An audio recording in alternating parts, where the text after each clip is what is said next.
बिस्मिल्लाहिर्रहमानिर्रहीम अस्सलाम वालेकुम। My name is Waqas Asghar. अभी जो मैं आपको ये लेक्चर प्रोवाइड करने जा रहा हूँ, ये जो लेक्चर है ये हमारा PMA 154 लॉन्ग कोर्स की फ़र्स्ट पेड क्लास का है, जो कि मैंने जूम ऐप पर पढ़ाया। और इसके अंदर सलेबस, पैटर्न और डॉक्यूमेंट्स और कुछ और चीज़ें के नोट्स आपको किस तरह मिलेंगे, मॉक टेस्ट आपका किस तरह होगा, प्रिपरेशन आपने किस तरह करनी है, किस तरह कंप्यूटर पर टेस्ट होगा, सारी चीज़ें मैंने इस लेक्चर के अंदर बताई हुई हैं। तो मैं फ्रीली एज अ डेमो के तौर पर आपको यूट्यूब पर जो है ना अपलोड कर रहा हूँ। और अगर आप सेटिस्फाइड हो जाते हैं इस लेक्चर को सुनने के बाद, तो ये मेरा नंबर शो हो रहा है, इस पे आप कांटेक्ट कर सकते हैं। Feel freely to join this course. आप भी ये पेड सेशन ज्वाइन कर सकते हैं, इसमें आपको कंप्लीट प्रिपरेशन करवाई जाएगी। शर्त यह है कि ये लेक्चर सुनने के बाद अगर आप सेटिस्फाइड होते हैं तो फिर आप फ़ी पे कीजिएगा। अगर आप सेटिस्फाइड नहीं होते तो फिर आप अपनी प्रिपरेशन खुद से करें या कहीं और से कर सकते हैं। ये मैं जो है ना वो आपको ओपनली कह रहा हूँ, लेकिन आप इस वीडियो को गौर से सुनिएगा। Thank you. बढ़ते हैं आगे। सिलेबस की बात कर लें तो आपने एक चीज़ को क्लियर कर लेना, डिफरेंट वेबसाइट पे जो है ना वो इसका सिलेबस है वो बिल्कुल गलत लिखा हुआ है। इसका जो सिलेबस होता है, सबसे पहले आपका कंप्यूटर पर जब आप वहाँ पर अप्लाई कर लोगे, आपके टेस्ट की डेट आ जाएगी। टेस्ट पे ज़्यादातर टाइम लिखा हुआ है 7 बजे से लेकर आपने 9 बजे तक आना है। एक ये टेस्ट का टाइम होता है, एक यहाँ से आपसे 12 बजे से लेकर तकरीबन 2 बजे या 3 बजे का वो टेस्ट ड्यूरेशन लिखेंगे। आपका किसी भी ये दो जो है ना हमारे पास होते हैं ड्यूरेशन, किसी भी ड्यूरेशन के अंदर आपका टेस्ट आ सकता है। अगर 7 बज के 9 बजे तक आपका टेस्ट आ जाता है तो बेसिकली आपने 7 बजे वहाँ पर पहुँच जाना है, तो आपका 8 या 8:30 पे ही टेस्ट स्टार्ट होगा, ये जहन में रखें, ठीक हो गया। या फिर आपका 12 बजे है तो फिर वो आपने 11 बजे वहाँ पर पहुँच जाना, तो ये आपका टेस्ट स्टार्ट हो जाएगा। अच्छा, टेस्ट में जब आप जाते हैं सबसे पहले आपकी होती है डॉक्यूमेंट वेरिफिकेशन। डॉक्यूमेंट्स कौन कौन से होते हैं, वैसे मैं आपको सारी वीडियो कंप्लीट डिटेल बता दूंगा, लेकिन छोटा छोटा मैं बता देता हूँ। आपकी जो FSC और मैट्रिक है, इसकी जो आपका रिजल्ट है, रिजल्ट कार्ड मतलब मैट्रिक जो है, इसकी आपके पास सनद होनी चाहिए। मैं यहाँ पर टोटल लिख देता हूँ सनद, वो जिन्होंने 2 साल हुए मैट्रिक को किए हुए, यहाँ पर मैं 2 लिख देता हूँ, 2 ईयर अगर मैट्रिक को किए हो तो सनद लाजमी है। FSC में से ज़्यादातर आप में से अभी भी सेकंड ईयर कंप्लीट की होगी, 2 साल नहीं हुए होंगे, तो जो इसका ओरिजिनल रिजल्ट कार्ड है ना वो आपने लेके जाना है। एक ये इसकी भी 2 फोटो कॉपीज आपने लेके जानी है साथ में, ठीक हो गया। इसकी भी आपने 2 फोटोज़ कॉपी लेके जानी है, और फोटो कॉपी जो है ना वो अटेस्टेड करवानी है। कहाँ से अटेस्टेड करवानी है, आपने इनको अटेस्टेड करवाना है किसी भी 16 ईयर से अबव या 16 ईयर का गेस्टेड ऑफिसर। वो आपका बैंकिंग का हो सकता है, वो आपका कोई भी हो सकता है, एजुकेशन हो सकता है, एजुकेशन के रिलेटेड, वो आपका पुलिस के रिलेटेड हो सकता है, वो आपका कोई भी गवर्नमेंट एम्प्लॉय हो सकता है, तो वो आपने करवा देनी है। तो बेसिकली आपने 2 ओरिजिनल लेके जानी है, और 2 आपने क्या करना है, 2 to 4 फोटो कॉपीज हो जाएंगी, 2 इन दोनों की मिला के, ठीक है। तो ये आपने 6 डॉक्यूमेंट्स इसके लेके जाने हैं। ये क्लियर हो गया आप लोगों को। और ये आपका हो गया। और छोटा सा आईडी कार्ड आपने अपना लेके जाना है। जिनकी नहीं बना हुआ तो वो वहाँ पर नादरा से जाके अपना आईडी कार्ड बनवाने के लिए दे। तो अगर नहीं बने तब तक टेस्ट तक तो वो आपको एक टोकन देंगे, वो टोकन भी आपका चल जाएगा। इसकी भी आपने 2 फोटो कॉपीज करवा लेनी है, और उसको भी आपने अटेस्टेड करवा लेना है। तो हमारे पास जो फोटो कॉपीज होगी वो होगी 6, 4 पहले थी, 2 अभी थी, तो 6 फोटो कॉपीज आपके पास हो गई, ठीक है। उसके बाद जी आपने डोमिसाइल भी अगर है तो वो लेके जाएं, तो इतना वैसे ऑप्शन मतलब मसला नहीं बनता, लेकिन इसकी भी आपने 2 फोटो कॉपीज अगर हैं तो वो भी लेते जाएंगे, तो इतना इशू नहीं होगा इसका। फिर आपने 3 कलर्ड अपनी फ़ोटोज़ लेके जानी है, और वो आपने ड्यूली अटेस्टेड करवानी। बाकी सारे एक एक तरफ से, इसको आपने फ्रंट और बैक से दोनों से, मैं आपको सारी पिक्चर्स में दूंगा, फ्रंट प्लस आपने बैक से, लेकिन मैं सारी आपको पिक्चर्स की फॉर्म में दूंगा तो ज़्यादा समझ आ जाएगी। अभी मैंने आपको बता दिया। अब ये जो मैंने आपको डॉक्यूमेंट्स बताए, after the clearance, after the verification of these documents, वो वहाँ पर आपको एक लाइन के अंदर खड़ा करेंगे और फिर एक रूम के अंदर ले जाएंगे। वहाँ पर काफ़ी ज़्यादा कंप्यूटर्स पड़े होंगे। आपने कंप्यूटर पर जाके बैठना है, और वहाँ पर आपको ब्रीफ किया जाएगा कि how to put your roll number and how to conduct your demo, how to attend you can your demo. अब आपने वहाँ पर डेमो टेस्ट एक स्टार्ट होगा 5 मिनट का, जो कि बिल्कुल PMA का ओरिजिनल टेस्ट की तरह होगा, लेकिन उसके कोई मार्क्स नहीं होंगे। वो आपने बस ऐसे ही प्रैक्टिस के तौर पर आपसे लिया जाएगा। नवीद मैं आपको रिमूव कर दूंगा, आपने कोई लाइन वगैरह नहीं लगानी, मेरे पास नेम शो हो जाता है, ठीक है। खैर मार्क्स वगैरह वो आपको ये सारा कुछ बता देंगे, ब्रीफ कर देंगे, वहाँ पर आपके पास इन्विजिलेटर होगा। अब उसके बाद जब आपका जी हो जाएगा टेस्ट स्टार्ट, अब यहाँ पर हमारा खेल शुरू होता है। सबसे पहले जब आप अपना रोल नंबर इंटर करेंगे, आपके पास आएगा वर्बल का पार्ट, जिसमें 84 MCQs होंगे और 30 मिनट का टाइम होगा। ऊपर टाइम चलता होगा कि भाई हमारे पास कितना जो है ना वो टाइम रह गया, ऊपर टाइम चलता रहेगा, नीचे आपने एमसीक्यूज करते जाना है। 84 एमसीक्यूज 30 मिनट के अंदर करना है, मतलब ये है कि आपने 21 सेकंड के अंदर एक एमसीक्यूज को रीड करना है, उसको तकरीबन गैस करना है उसका आंसर और टिक करना है। मैं आपको सारी ट्रिक्स सिखाऊंगा कि आपने 21 सेकंड से पहले पहले एक आंसर को किस तरह आपने एक क्वेश्चन को सॉल्व कर लेना। वैसे आम बगैर प्रैक्टिस के और बगैर ट्रिक्स के आप ये वाला नहीं कर सकते। बहुत ज़्यादा कैंडिडेट्स इसमें फेल होते हैं, उसकी वजह पता है क्या होती है, वो टाइम नहीं मैनेज कर पाते, तो इसलिए वो तकरीबन ये 30 मिनट के अंदर सिर्फ और सिर्फ कोई 40 एमसीक्यूज करते हैं और टाइम ख़त्म हो जाता है, जिसकी वजह से वो फेल हो जाते हैं। वर्बल इंटेलिजेंस में आप पास हुए हो या फेल हुए हो तो आपका नॉन वर्बल टेस्ट जो है वो स्टार्ट हो जाएगा। नॉन वर्बल के अंदर आपका 64 एमसीक्यूज होंगे, 30 मिनट का टाइम होगा। अब यहाँ पर एक और चीज़ मैं आपको बता दूँ जो कि मेन आपको पता होना चाहिए, इन दोनों के अंदर आपने इससे भी 50% गेन करने अगर पास होना है और इससे भी 50% गेन करने हैं। अब इसका हरगिज़ मतलब नहीं है कि आपने इसमें से तो कर लिए 80% गेन और इसमें से कर लिया आपने 40%। अगर ऐसा करेंगे तो फिर आप हो जाएंगे फेल। आपने दोनों में मिनिमम दोनों में 50% गेन करने हैं। अब जब आप गेन कर लोगे तो फिर अगर आप हो जाते हो पास, इन दोनों का रिजल्ट इकट्ठा आता है, अगर हो जाते हो पास तो आपका आ जाएगा एकेडमिक टेस्ट। वहाँ पर लिखा नहीं हुआ कि कॉन्ग्रेचुलेशन या पास हो गया, वो वहाँ पर बस जब आप नॉन वर्बल कर लोगे, इंटर तो नहीं वैसे दबाना, वो ऑटोमेटिकली टाइम खत्म होगा तो ऑटोमेटिकली टेस्ट खत्म हो जाएगा। अगर डायरेक्टली एकेडमिक स्टार्ट हो जाए तो कॉन्ग्रेचुलेशन, आपका ये वाला पार्ट पास हो चुका है। उसमें 50 एमसीक्यूज होंगे, 30 मिनट का टाइम होगा। अब एकेडमिक का क्या क्या सिलेबस है वो मैं आगे चल के आपको बता देता हूँ। ये वाले आपके पार्ट हो गए, इसमें भी आपने पास होने के लिए 50% होना है लेना। आप में मुझसे कैंडिडेट पूछते हैं जी बायो होगी, या मुझसे पूछते हैं जी फिजिक्स होगी, या मुझसे पूछते हैं केमिस्ट्री होगी। ये आप में से कोई भी ये बुक्स नहीं होंगी। सिर्फ और सिर्फ क्या होगा, एकेडमिक के अंदर जीके होगा, इस्लामिक स्टडी होगी आपकी, और इंग्लिश होगी, और फिर आपका होगा मैथ। अब जो मेडिकल वाले हैं ना भाई, उनको भी मैथ आएगा, एफए वालों को भी मैथ सारों को आता है। मैथ के एमसीक्यू सिर्फ और सिर्फ 4 से 5 होते हैं मैक्सिमम, इतने ज़्यादा मैथ नहीं डालते। ज़्यादा से ज़्यादा जीके होता है, दूसरे नंबर पर इस्लामिक स्टडी और तीसरे नंबर पर इंग्लिश होती है, और मैथ सबसे कम होता है। ये रेशो होती है। मैं हर एक चीज़ आपको यहाँ पर, और मैं आपको हर एक चीज़ के नोट्स दूंगा। इसके मैं आपको सिर्फ 105 वर्बल दूंगा। 105 में से मेरी 100% गारंटी, आपके 84 में से तकरीबन 75 लाजमी आएंगे। ये मेरी गारंटी मैं अभी कह रहा हूँ, आप स्क्रीनशॉट ले सकते हैं। मैक्सिमम मतलब 70 प्लस तो लाजमी आएंगे, ठीक है। आप जितना मर्जी मार्जिन रख लो, 70 प्लस लाजमी आएंगे, ये मैं आपको वर्बल की गारंटी दे रहा हूँ। उसके बाद जी जो मेरा होंगे एकेडमिक तो पिछली दफ़ा मैंने एक 1500 की PDF बनाई थी, और उसमें से तकरीबन 40 प्लस MCQs लगते रहे हैं, और वो बड़ी फेमस भी हुई थी। नॉन वर्बल मैं आपको काफ़ी ज़्यादा ट्रेन करूंगा कि नॉन वर्बल आपने अटेम्प्ट कैसे करना है, कौन से फॉर्मूलाज होते हैं और आपने कौन सी चीज़ें। तो लेकिन नॉन वर्बल की जो मैं आपको PDF दूंगा उसमें से MCQs बहुत कम आएंगे, लेकिन जो मैं मेथड आपको करवाऊंगा ना, तो मेथड की गेम होगी। जिसको मेथड समझ आ गया उसके नॉन वर्बल आंख बंद करके हो जाएंगे। तो हम मेथड करेंगे। आई होप आपको थोड़ा बहुत समझ आ गया होगा। मैं छोटा सा आपको ब्रीफ दूँ। वर्बल इंटेलिजेंस मैंने आपको बता दिया, 84 MCQs, 30 मिनट का टाइम, 1 MCQs को करने के लिए कोई 22 सेकंड अप्रोक्सीमेटली या 21 सेकंड आपको मिलेंगे। वर्बल रीजनिंग के अंदर हम जो क्लासेस के अंदर करेंगे, मैं आपको क्लासेस के अंदर सारे स्क्रीनशॉट दूंगा जो हम डेली पढ़ेंगे, ताकि आपको सोल्व हुए स्क्रीनशॉट मिल जाए। ठीक हो गया। फिर मैं आपको PDF के अंदर नोट्स दूंगा, फिर ताकि जो हम आपने पढ़ा उसके पास आपके पास PDF भी हो। फिर आपका मॉक टेस्ट उसका लिया जाएगा, डेली आपके मॉक टेस्ट भी होंगे, ताकि आपने जो पढ़ा उसकी प्रैक्टिस हो सके। तो ये 3 चीज़ें आपको यहाँ पर मिलेंगी, ठीक है। स्क्रीनशॉट, PDF के नोट्स और मॉक टेस्ट, हर चीज़, और साथ में फिर लाइव क्लासेस तो होंगी। जितना भी हम पढ़ेंगे सारी चीज़ें साथ साथ चलेंगी। Age problem, direction sense, percentage, ranking, comparison, coding and decoding. Time कम है इसलिए मैं जल्दी से जल्दी बोल रहा हूँ, सॉरी। अगर आप थोड़ा सा बस होल्ड ऑन कीजिएगा। Math series, analogy, classification, alphabetical series, time sequence and dozen and act, हर एक चीज़ हम करेंगे। और ये है आपका blood relationship. 1 minute, I think यहाँ से मैं इसको पॉइंटर को सेलेक्ट कर लूँ।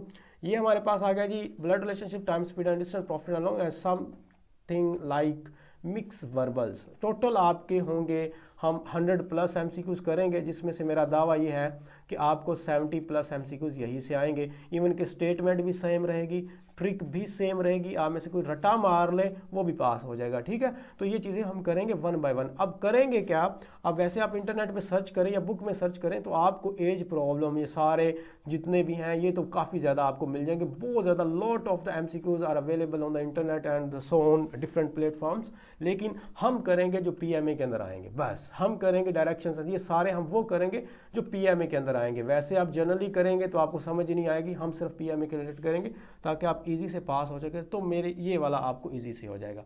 बाकी जी नॉन वर्बल का भी मैं आपको आउटलाइन बता देता हूँ। नॉन वर्बल का आपका पैटर्न क्या होते हैं, सॉरी ये मैंने पता नहीं क्या लिखा, हाँ मतलब मैं आपको ये पैटर्न सिखाऊंगा, लेक्चर दूंगा, शॉर्ट ट्रिक्स पे पीडीएफ के नोट्स दूंगा और मॉक टेस्ट लूँगा।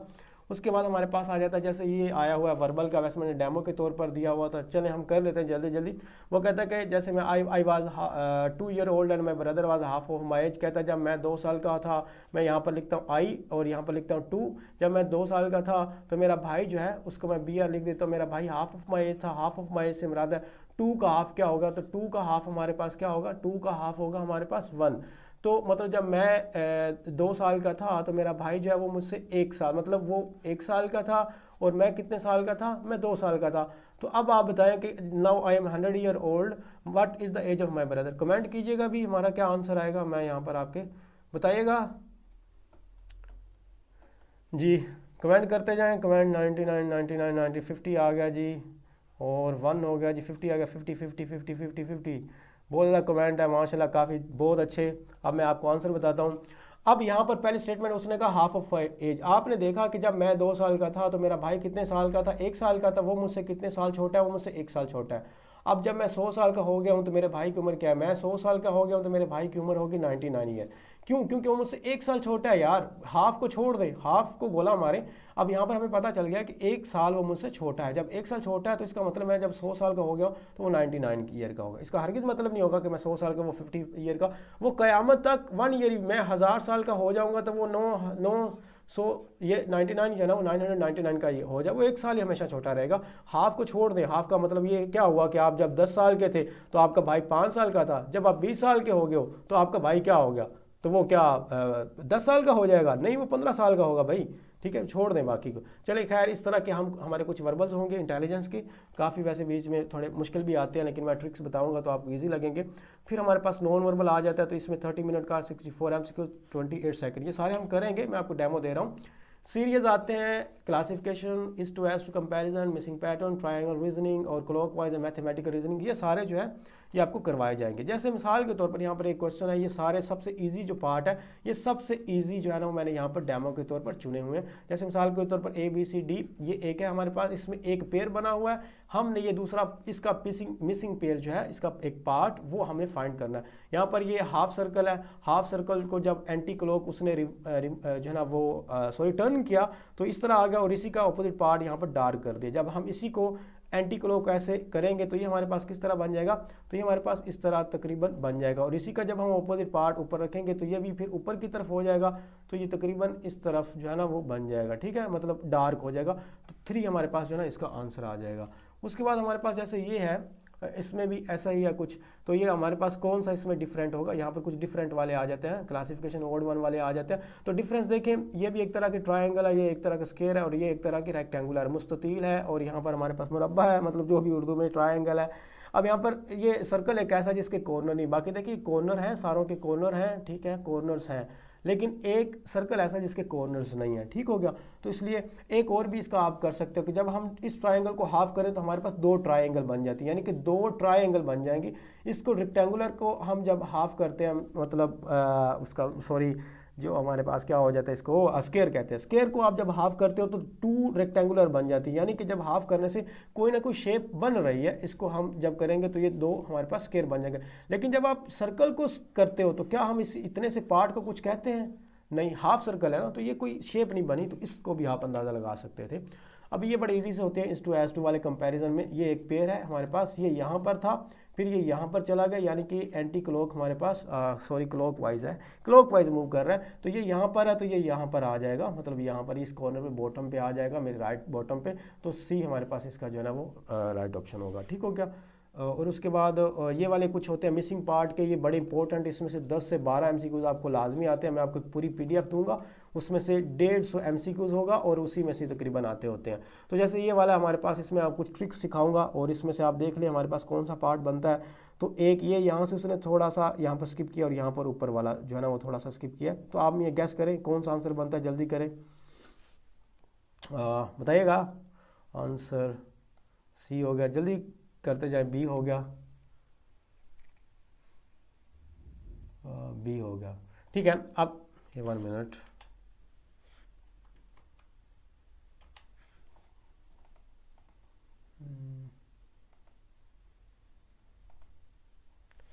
एक मिनट,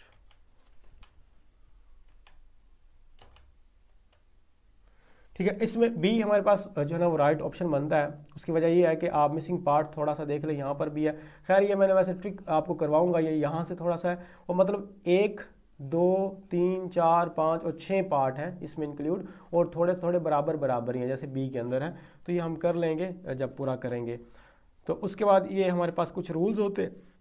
अब how many triangles are there, अब आपको जो है ना वो ट्राइंगल्स पता होने चाहिए कितनी ट्राइंगल्स हमारे पास हैं। इसमें आप गैस कर भी सकते हो या नहीं भी कर सकते, लेकिन खैर यहाँ पर ये देखें इसके अंदर कितनी ट्राइंगल है, इसके अंदर बताइएगा इसके अंदर कितनी ट्राइंगल्स हैं, आप अगर आप में से कोई बता सके। 3 ट्राइंगल हैं, 2 हैं, 3 हैं, 1 है, माशाल्लाह से। अब इसमें हमारे पास वैसे 3 ट्राइंगल हैं, लेकिन मैं आपको बता देता हूँ कि ये 3 हम वैसे फॉर्मूला क्या होता है इन तीनों को फाइंड आउट करने का, वो ये होता है कि जितने लाइन्स लगी उसके साथ आपने गिनती लिखते जाना। 1 है और इसमें 2 है, 1 और 2 को जब आप प्लस करोगे तो हमारे पास आ जाएगा 3। तो 3 ट्राइंगल यहाँ पर है। इसके अंदर देखें कितनी है, 1 2 और 3, प्लस करें जी 1 2 और 3, 5 और 1 6, तो ये इसमें से आ गया 6। ठीक हो गया। अब इसमें 3 कैसे हैं, ये 6 कैसे हैं, ये आप जो है ना वो अंदाज़ा खुद लगा सकते हो। मैं आपको बस छोटे का बता देता हूँ ताकि आप जो है ना इसके अंदर कंफ्यूज ना हो। इसमें यह है कि एक तो ये हमारे पास आ गई 1, फिर एक ये वाली होगी 2, और एक ये पूरी भी तो बनती है 3, इस तरह बन जाएगी, इसी तरह वो वाली बन जाएगी। खैर आगे चलते हैं। आगे ये कुछ होते हैं, ये थोड़े मुश्किल से होते हैं। इसमें आपको मैं फॉर्मूला बताऊंगा, वो 1 घंटा और 60 मिनट, मतलब 2 घंटे एक तरह के होते हैं, लेकिन हमने 60 मिनट करना होता है। इसके अंदर ऐड करते हैं। जब हम इसको मिरर के अंदर देखें हैं, वाटर और मिरर के अंदर, तो हमारे पास ये 12 है और ये हमारे पास 10 पे है, मतलब पूरे हमारे पास 10 हो गया। तो यहाँ पर ये पूरे 2 हो जाएंगे, मतलब ये जो सुई है ये बिल्कुल अपने ऑपोजिट जाएगी 2 पे, और वो 12 वाली 12 पे ही रहेगी। इसमें एक होता है कि हमने 1 आवर एंड 60 मिनट जो है ना वो ऐड करने होते हैं। हमारे पास टाइम बहुत कम है, मैं आपको पूरा करवाता, तो आप इसमें 2 घंटे मतलब 1 आवर एंड 60 मिनट इसके अंदर ऐड करेंगे तो हमारे पास ये 2 बनता है। लेकिन ये और तरह से होगा, प्लस माइनस करेंगे हम आपस में एक दूसरे के ऊपर रख के। खैर ये कुछ मैथमेटिकली होंगे, सिर्फ डेमो है। 5 को 2 से मल्टीप्लाई करें तो हमारे पास आ गया 10। 10 में आपने क्या करना है, 2 को माइनस कर देना, हमारे पास 8 बन गया। 8 को आप 2 से मल्टीप्लाई करें, 16 में से -2 करें, हमारे पास 15, मतलब 2 से मल्टीप्लाई करना है और आपने 2 ही माइनस कर देना है, तो हमारे पास 100 में से 2 माइनस करें तो 98 इज़ द आंसर। बस बाकी जी ये मैथ का सिलेबस है, ध्यान से देखिएगा आप सारे। मैथ का आपका जो सिलेबस है इसको काफ़ी कैंडिडेट्स को पता नहीं होता क्योंकि वो मेडिकल से होते हैं। Percentage, derivative, integration, matrix, average, proportional, आजकल परसेंटेज के और मैट्रिक्स के ज़्यादा आ रहे थे कुछ सालों से।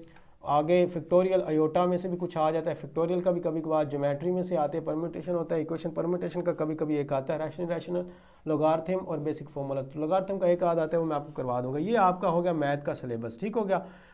अभी इंग्लिश का सिलेबस आपको, ये सारी चीज़ें मैं खुद करवाऊंगा, मैं आपको मैथ भी करवाऊंगा, मैं आपको इंग्लिश भी करवाऊंगा, मैं आपको इसके PDF भी दूंगा, ठीक हो गया। ये synonym, antonyms, preposition, tenses, parts of speech, conditional sentences, active voice and passive voice.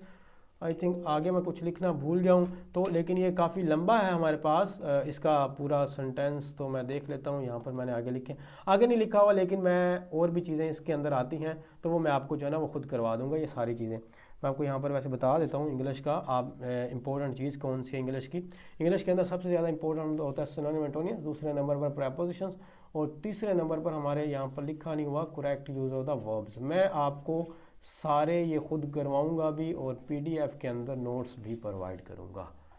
लो जी, ये हमारा छोटा सा ब्रीफिंग इंट्रोडक्शन था। आप अभी जी कमेंट्स, जो आपके कमेंट्स हैं अभी कर लेते ड्रॉप, और हमारे पास टाइम रहेगा 6 मिनट का। अभी आप आवाज़ आ रही है आप लोगों को? नहीं, डॉगर शॉगर से प्रिपरेशन करने की कोई ज़रूरत नहीं, मैं आपको एक क्लियर कर दूं। हाँ, लास्ट टाइम पे सच्ची मैंने आपको कुछ चीज़ें बतानी थी, देखिएगा गौर से देखिएगा, मेरी कुछ चीज़ें रह गई हैं जो मैंने आपको बतानी थी। 1 मिनट, मुझे लगता है मैंने आप लोगों को स्क्रीन ही नहीं शेयर की हुई, स्क्रीन शेयर की हुई है। अच्छा, ये मैं आपको लास्ट टाइम पे कुछ चीज़ें जो है ना बताऊँगा। अब इसको गौर से सुनिएगा, आपका कुछ डाउट्स क्लियर हो। पहली चीज़, आपको कोई बुक, कोई नोट्स बाय करने की कोई ज़रूरत नहीं है। आपने कहीं से बाय नहीं करने, मैं आपको 100% चीज़ें खुद प्रोवाइड करूँगा, हर चीज़ मैं आपको दूंगा। मैं आपको इंग्लिश के अलग से नोट्स दूंगा, मैं आपको जीके के अलग से दूंगा, इस्लामिक स्टडी के मैं आपको अलग से दूंगा, मैथ के मैं आपको अलग से दूंगा, मैं आपको वर्बल अलग से करवाऊंगा और नोट्स दूंगा, मैं आपको नॉन वर्बल अलग से करवाऊंगा और नोट्स दूंगा, आपको मैं फ़िज़िकल की गाइडलाइन अलग से दूंगा, मैं आप लोगों को मेडिकल की गाइडलाइन अलग से दूंगा, मैं आपको ISSB के बारे में कॉल लेटर, इंटरव्यू, ऐसे हर एक चीज़ भैया मैं आपको प्रोवाइड करूँगा। आपने किसी और तरह फिर भी आप लोगों को लगता है कि भाई हमें थोड़ा सा ऊपर जाना चाहिए, आप जो मर्ज़ी चाहें पढ़ सकते हैं, मुझे इससे कोई इशू नहीं। लेकिन मैं जो आपको दूंगा वो ऑथेंटिक होगा, वो सारा आ चुका होगा, वो पास पेपर के एक्सपीरियंस होंगे, वो बड़ी चीज़ें होंगी, ठीक है। वो हर चीज़ ऑथेंटिक और जेन्युइन होगी, वो कोई अपनी तरफ से जेनेरिक फॉर्म नहीं होगी। मैं आपको हर रूल नंबर 1 सुनिएगा क्लासेस के अंदर। रूल नंबर 1 जो है हमारे पास वो है जी, नो टेक्स्ट पर्सनली। आपने मुझे कोई टेक्स्ट नहीं करना पर्सनली। उसकी वजह यह है, मैंने आपको बताई कि आपने जो क्वेश्चन करना क्लास में करना है, मैं आपको मौका दूंगा हर क्लास के एंड पे और स्टार्ट पे।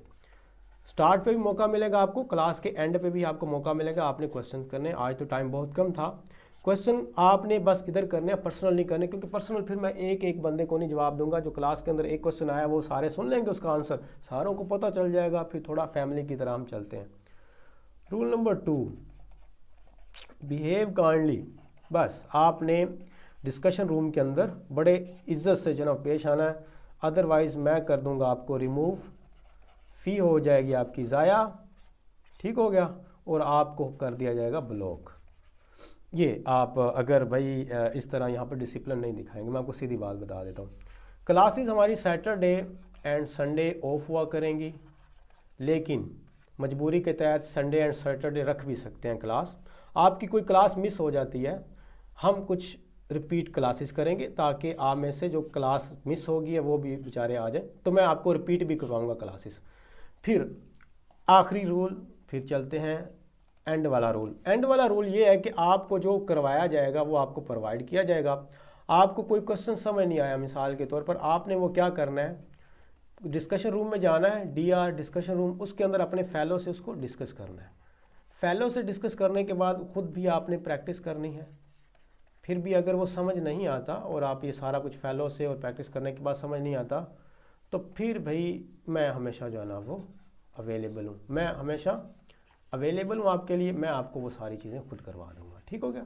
ले जी, आज सॉरी टाइम कम था, मैं बड़ी जल्दी स्पीड से पढ़ाया हूँ क्योंकि आप लोगों की क्वेरीज़ होंगी काफ़ी ज़्यादा, वो मैं आपको वीडियो फॉर्मेट के अंदर सारों की क्वेरी विद इन इंशाल्लाह आप सिर्फ़ और सिर्फ 4 to 5 डेज़, प्लीज़ आप लोगों से रिक्वेस्ट है वेट कर लें। मैं एक एक चीज़ आपको 4-5 दिनों में क्रिएट करके दे दूंगा वीडियो की फॉर्म में, ताकि आपको इजी से समझ आ गई। बताइएगा जी, आज के लेक्चर से सेटिस्फाइड हैं थोड़े बहुत, बस कमेंट कर दीजिए, बाकी आपको इंशाल्लाह मैं मौका दूंगा, आपने जो क्वेश्चन करने हैं वो आप कर लीजिएगा, ठीक है। थोड़े बहुत हो गए होंगे अगर सेटिस्फाइड तो बड़ी मेहरबानी, नहीं तो फिर इंशाल्लाह थोड़ी और मेहनत कर लेंगे।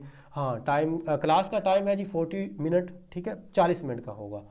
और चलें जी, बहुत बहुत शुक्रिया आप लोगों का कि आप लोग जो है वो थोड़ा बहुत आप लोगों को समझ आ रही है। बाकी आपको टाइम होगा, क्लास जो है वो 9:30 से स्टार्ट होगी। मैं वोटिंग कर देता हूँ आपके ग्रुप के अंदर, आपने वोट देना है। वोट आप लोग जितना आप लोग कहोगे कि भाई सर मुझे तो ये कंफर्टेबल, जितने लोग जिस टाइम पे कंफर्टेबल होंगे मैं उसी टाइम आपकी क्लास लिया करूँगा। आप सारी टाइम रखना चाहें, आप 10 बजे रखना चाहें, आप 9 बजे, जो आप कहोगे ना मैं आपके लिए वो करने को तैयार हूँ, ठीक है। मेरी तरफ से आपको कोई टेंशन लेने की ज़रूरत नहीं है, फैसला आपके हाथों में है। आपने अपनी क्लास का टाइम डिसाइड करना है, आप लोगों ने अपने टेस्ट का टाइम डिसाइड करना है, आप लोगों ने अपनी डिफ़िकल्टी, अपनी इजीनेस को डिसाइड करना है। मैं आप लोगों को चीज़ें प्रोवाइड करता रहूँगा, ठीक है। मैं आपको हर क्लास के नोट्स साथ साथ दूंगा, लेकिन मैं एकेडमिक के आपको विद इन 4 to 5 डेज़ में आपको एकेडमिक जो न्यू है थोड़ा लेटेस्ट वो प्रोवाइड कर दूँगा, ताकि आप साथ साथ एकेडमिक जो है ना वो तैयार करते जाएँ, साथ साथ टेस्ट भी देते जाएँ। क्लासेस काइंडली रिकॉर्डिंग वगैरह आपको नहीं मिलेगी, मैं आपको ऑन द बोर्ड कह रहा हूँ, आपको रिकॉर्डिंग नहीं दी जाएगी, आपको रिकॉर्डिंग की ज़रूरत नहीं पड़ेगी। जैसे क्लास होगी स्क्रीनशॉट मिलेंगे, पीडीएफ मिलेगा, आपके मॉक टेस्ट होंगे, वही चीज़ आपकी पढ़ाई जाएगी, वही आपको रिकॉर्डिंग की ज़रूरत नहीं पड़ेगी, मगजमारी की ज़रूरत नहीं पड़ेगी, ईजी होके रहें, ठीक है। Thank you so much. आप सिंसेयर होकर कह रहे हैं इंशाल्लाह आपके साथ याद करूँगा सर जी इंशाल्लाह। हमज़ा, जब इंटरव्यू में पूछा जाएगा कि अपने प्रिपरेशन कहाँ से की तो क्या जवाब दें, हमने मोहम्मद शहबाज ये मैंने वैसे वीडियो बना दिया ऑलरेडी, आपने कहना है कि भैया मैंने प्रिपरेशन खुद से की है, ठीक है। क्योंकि ISSB is not accepting the coaching institutions, वो कहते हैं अभी फ़ी बहुत ज़्यादा लेते हैं, 30 40 से 40 हज़ार। ये खैर हमारा टाइम रह गया 1 मिनट से कम। बहुत बहुत शुक्रिया जी, आप लोग आए, अपना टाइम निकाला और आप लोगों ने क्लास ज्वाइन की। हम करेंगे कल या परसों क्लास स्टार्ट करेंगे अपनी प्रॉपरली, और आप लोगों के लिए सेशन रखा जाएगा एक अलग से, जिसमें आप क्वेश्चंस करेंगे अपने, मैं आपको क्वेरी प्रोवाइड करूँगा और वो आंसर प्रोवाइड करूँगा। थैंक यू जी, बहुत बहुत शुक्रिया। अल्लाह हाफिज़ जी सबको, अल्लाह हाफिज़।